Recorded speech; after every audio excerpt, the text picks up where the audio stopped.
महापुरुषों बड़े प्यार से कहिए धन निरंकार जी। महापुरुषों, एक गांव में एक बूढ़ी माता रहती थी। उसके 4 लड़के थे, चारों ही आज्ञाकारी थे। एक सुबह जब माँ सोकर उठी तो उसने अपने बड़े लड़के से कहा, आज मैं व्रत रखने जा रही हूँ, तुम दुकान पहुँचकर मेरे लिए कुछ फल आदि भिजवा देना। बड़ा लड़का नहा धोकर अपनी दुकान के लिए रवाना हो गया। वहां जाकर उसे फल आदि भिजवाने में देर हो गई। इस दौरान माँ ने दूसरे लड़के को कहा, आज मैंने व्रत रखा हुआ है, खाना तो मैंने खाना नहीं, इसलिए तुम जाकर मुझे कुछ दूध आदि ला दो। पास ही तीसरा लड़का भी खड़ा था। उसने सोचा, पता नहीं बड़े भैया दुकान से कुछ भेज पाते हैं कि नहीं, क्यों ना मैं ही कुछ ले आऊं। यह सोचकर वह चुपचाप बाजार जा पहुंचा। इधर बड़ा लड़का काम से जब खाली हुआ तो उसने 2-2.5 दर्जन केले, कुछ सेब आदि घर भिजवा दिए। तब तक दूसरा लड़का 2 किलो दूध लेकर घर पहुंच चुका था। तीसरा लड़का भी सिंगाड़े का आटा वगैरह ले आया था।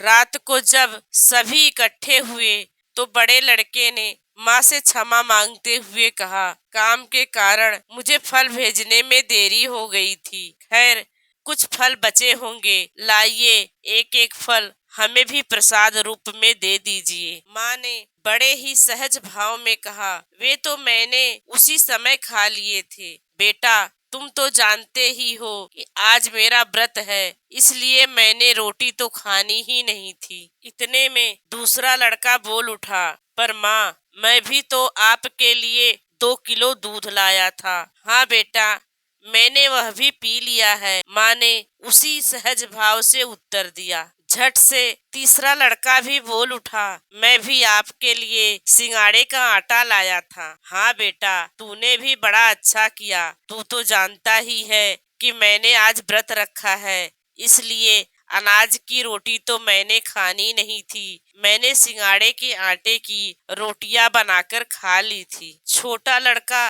ये सब कुछ बड़े ध्यान से सुन रहा था। वह चुपके से उठा और छत पर जाकर ऊंची आवाज में पुकार पुकार कर कहने लगा, मोहल्ले वालों, अपना अपना खाने का सामान संभाल कर रखना, आज हमारी माँ ने व्रत रखा हुआ है। यह हालत है आज के कर्मकांडी समाज की। व्रत नाम है वचन पालन करने का। खाना ना खाने का बहाना करके दुनिया भर की अन्य चीजें खा जाना व्रत नहीं कहला सकता। महापुरुषों बड़े ही प्यार से कहिए धन निरंकार जी।